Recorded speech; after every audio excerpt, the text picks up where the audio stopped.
Haleluya. Amen. Basi praise team. Naomba chukue nafasi zenu.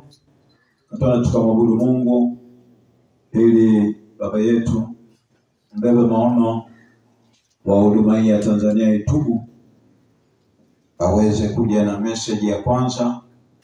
Kumbuka tuna siku 4 ambazo tutasikia mbingu inasema nini kwa habari ya mustakabali mzima wa taifa letu la Tanzania. Yuko mtumishi wa Mungu, Mungu amempaka mafuta ya kuona na kutupa mwelekeo, tunatoka wapi, tuko wapi na tunakwenda wapi. Kwa hiyo praise, nilikuwa naomba mje sasa kwa ajili ya kile ambacho kimekusudiwa na Bwana. Naomba tusimame.